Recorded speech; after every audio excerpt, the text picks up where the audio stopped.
Во првиот филм се запознавме со Дуки Сан и Лин Шао, Шаолин монковите од Македонија. Го видовме нивниот начин на живот, стил на тренирање и животна филозофија. Во оваа епизода, тие се согласија да ни откриат нешто повеќе за нив.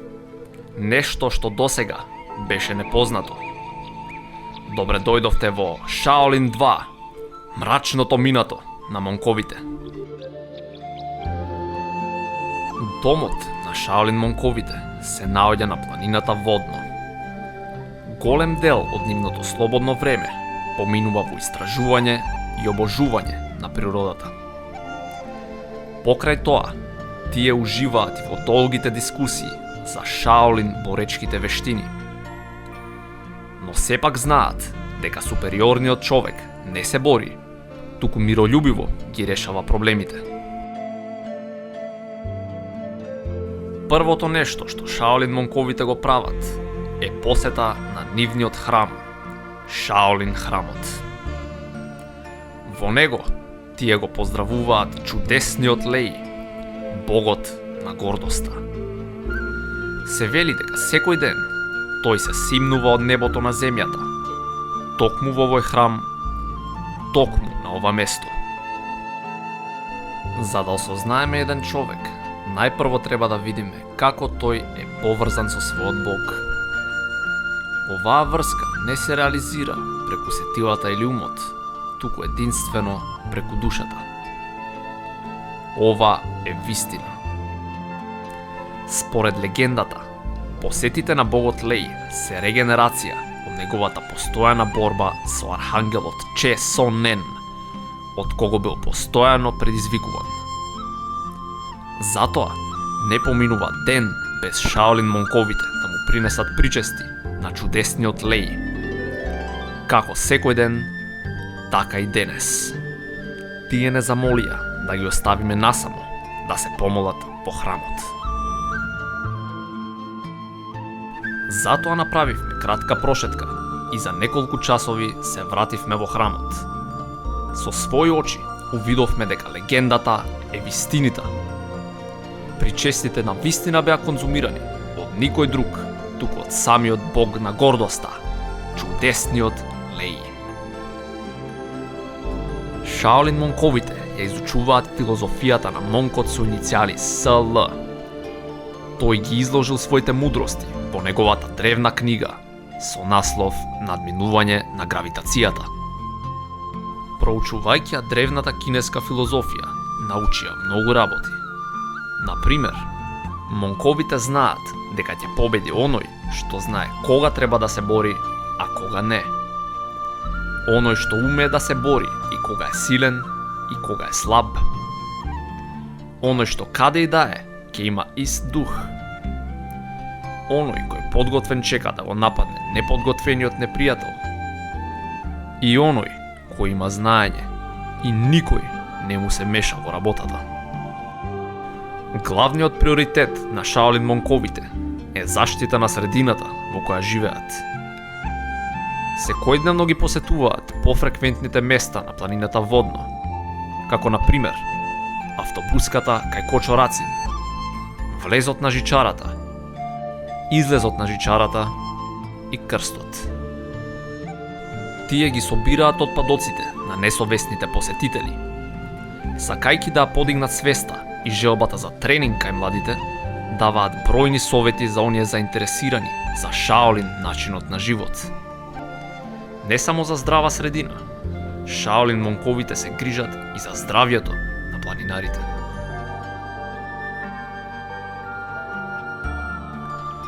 Тие се едно со природата и знаат дека во сите нејзини детали се крие нешто величенствено. Природата заслужува да е негувана од тоа кое го создала.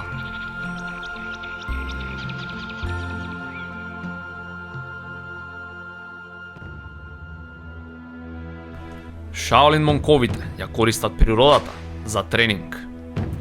Бидејќи човекот е создаден од неа, според монковите, со неа треба и да се развива. Секој дел од телото може да се зајакне преку практикување на основните движења, како што се буткањето, влечењето и станувањето. Пред повеќе од 100 години Сократ рекол дека ниту еден човек нема право да биде аматер во однос на физичкиот тренинг. Рекол дека е срамота за човек да остаре без никогаш да ги види убавината и силата за кои неговото тело е способно. Зашто е способно вашето тело? Чија енергијата е научно докажана. Минатиот четврток, научникот Джеймс Ренди несоборливо го утврди нејзиното постоење. Неговиот научен експеримент се состоеше во следново. Во празна соба, еден Шаолин монк ја зазема својата позиција и очекуваше да се створи топлина меѓу неговите дланки. Тоа и се оствари. И со тоа е ставен крај на дебатата за постоењето на чи. Дуки Сан ја прави познатата Куан Чи форма, која му возможува да генерира огромно количество чи енергија во неговите дланки. Потоа ја насочува оваа енергија кон неговиот стомак. Ова што ќе го видите е уште еден доказ за постоењето на чи.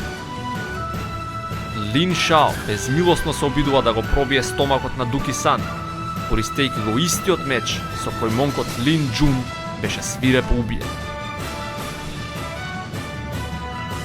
Сега Лин Шао ја канализира енергијата од својот грб. Како и претходно, умот знае дека болката е привремена. Раните се тука, но мечот не пробива стелата на монковите. Секој има чи енергија во себе. Доколку сакате да почувствувате вашата, опуштете се и фокусирајте се на мојот глас. Ставете ги рацете во оваа позиција и замислете како држите топка помеѓу нив. Вдишете длабоко и издишете на кај топката. Продолжете да го правите ова се додека не осетите топлина во рацете. Штом ја почувствувате топлината, ќе забележите дека вашите раце полека се оддалечуваат една од друга. Кога ќе се оддалечат неколку сантиметри, прекинете со вежбата и опуштете ги рацете. Тоа е чи. За Шаолин монковите да можат да живеат вака, пред се мораат да имаат услови за тоа. Многумина се запрашаа како воопшто монковите обстануваат на планината Водно. Доколку и вие сте еден од нив, одговорот не е далеку. Шаолин монковите се земјопоседници и земјоделци и поседуваат 1,618 хектари лозје. Секоја година го берат грозјето, го претвараат во ракија и неа ја разменуваат за материјални добра. Бербата обично започнува во 4 часот и 56 минути, што според монковите е точно на изгресонце. Затоа, пред да се препуштат, Шаолин монковите мораат да го поздрават сонцето, вечниот извор на живот и енергија. Од темни зори на утрини летни до никоја доба на вечери зимни, тие го берат грозјето. Штом завршат, гајбите се праќаат во градот на обработка. Од грозјето на монковите се прави Шаолин ракијата, за која многумина тврдат дека зголемува животната енергија и умствената активност. Кога ракијата е готова, Шаолин монковите се симнуваат во градот и ја дегустираат со своите клиенти, што веќе е станато традиција. Оваа практика ја научија од успешните трговци од Лазарат. На крај, задоволните клиенти плаќаат за Шаолин ракијата, што на монковите им овозможува спокоен живот за следната година. Но Шаолин монковите не се бизнисмени. Кога монковите Кас Лу и Нан Си Кич Са паднале на дното, немале ни денар за да се напијат и Шаолин монковите им подарија 10 литри од нивната ракија. Тие почнаа да пијат на екс од дно до дно. За Шаолин монковите, процесот на берба е задоволство и забава.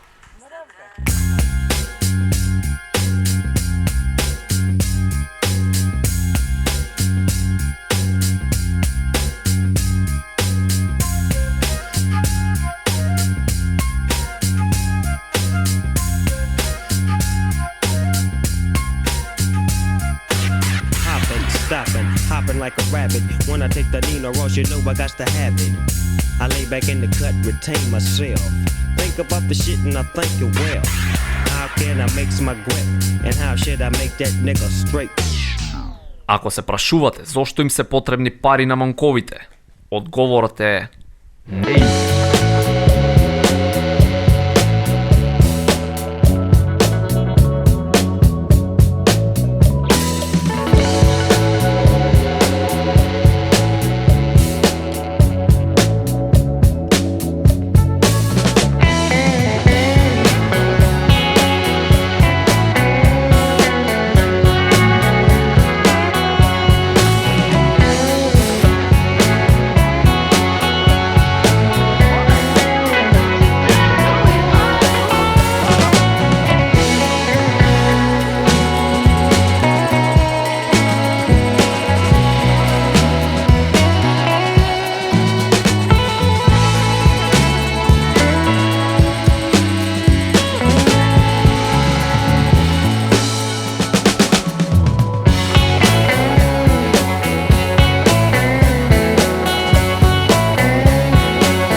Не беше од секогаш така.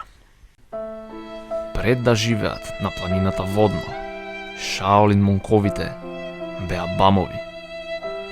Секојдневната борба не ги тераше да размислуваат како ќе опстанат, туку дали ќе опстанат. Секој нареден ден изгледаше како да трае вечност. Згора на се, тие патеа од низа хронични болести, меѓу кои дифалија, лепроза, харлекинихтиоза, прогерија, амиотрофична латерална склероза, Андерсон Силва, адипозна долороза, сколиоза, кифоза и лумбарна лордоза. Спиејки со животни, јадејки од контейнери и просејки, немаа ниту време, а ниту пари да го земат животот во своји раце. Никој не знаеше за нивната тага. Никој не знаеше за нивната болка. Тие го немаа луксузот на безгрижно детство и од најрана возраст беа приморани да се снаоѓаат самите за себе. Нажалост, не знаеа за никој друг начин, освен просење.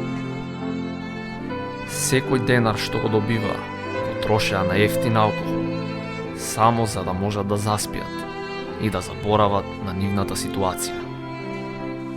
Беа мета на презир, подсмев, омраза и насилство. Полека почнаа да ја губат целата сила, а и волјата за живот. Токму кога тргнаа да стават крај на мизеријата, види ги, застануваат! Беа начекани од група деца и брутално претепани.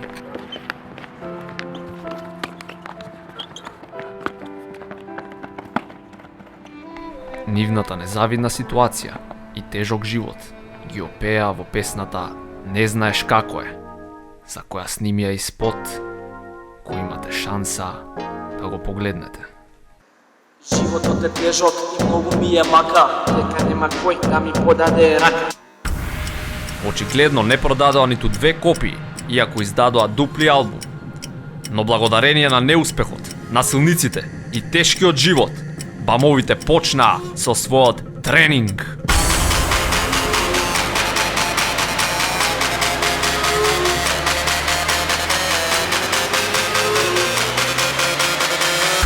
See, I done had more balls than Pakistan.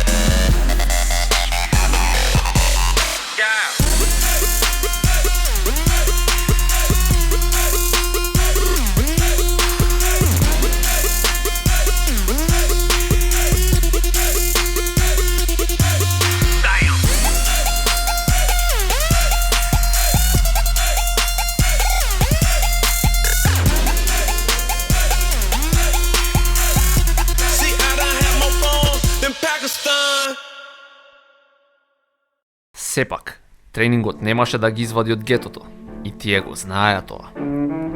Знаеа дека единствениот начин да направат кеш е преку комар. Иако коцкањето и играње на среќа, Шаолин монковите решија таа да не е фактор во нивната игра. Дуки Сан ги научи техниките на измама во игрите со карти.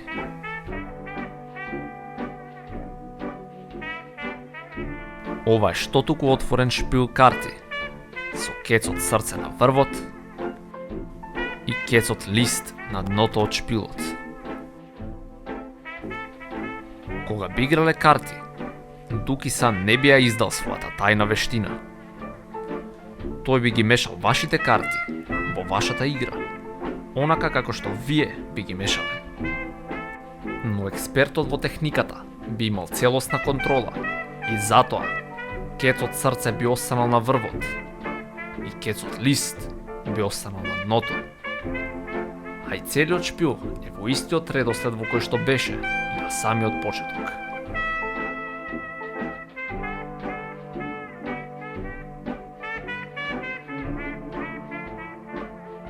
Контролата при мешање не е единствениот начин на манипулација на картите.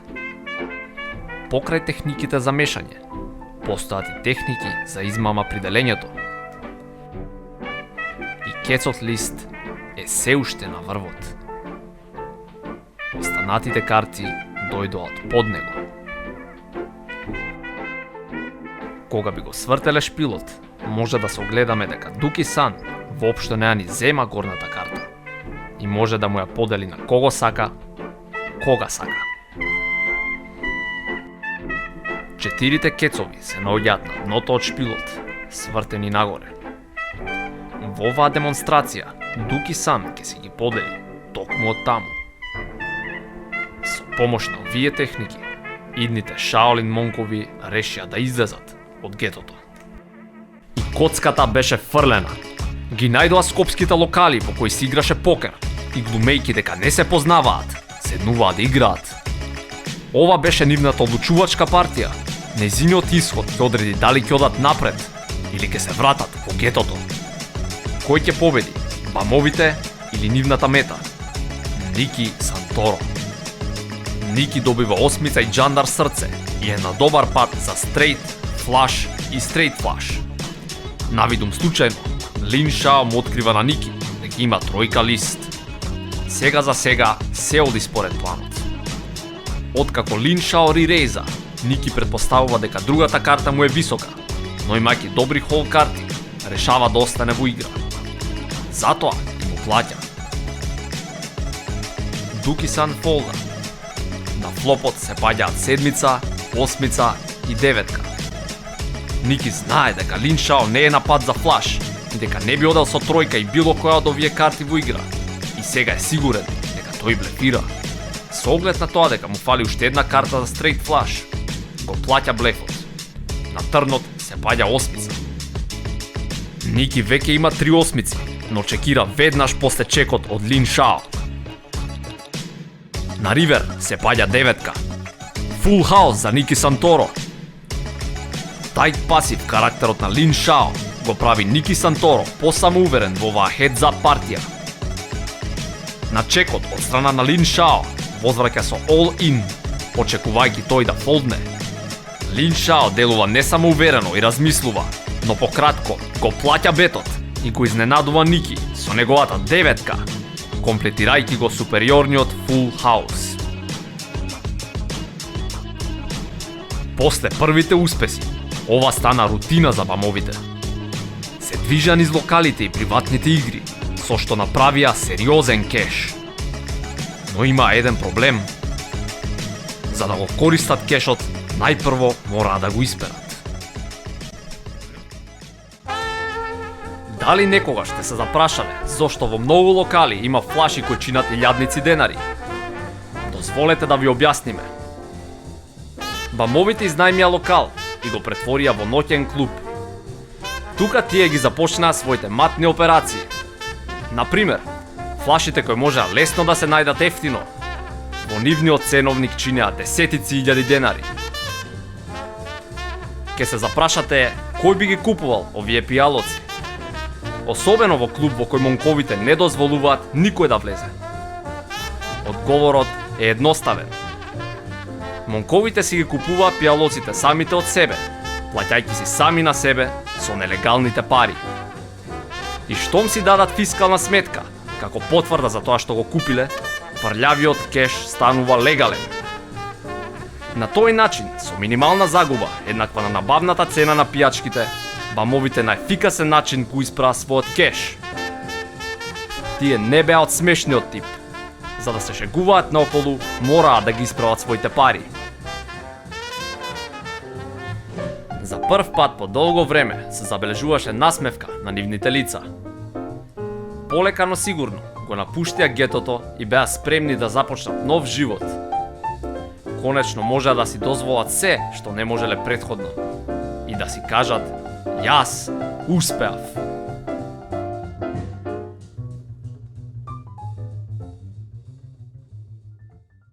Но не помина долго време пред да сватат дека беа заслепени од сјајот на златото. Сватија дека парите се модерната религија, наметната од општеството, и прават само илузија на успешност. На еден човек не му треба ништо повеќе од покрив врз главата и храна за јадење. Затоа го купија лозјето, изградија храм и останатите пари ги донираа во черити. Решија да живеат на водно, каде што станаа Шаолин монкови.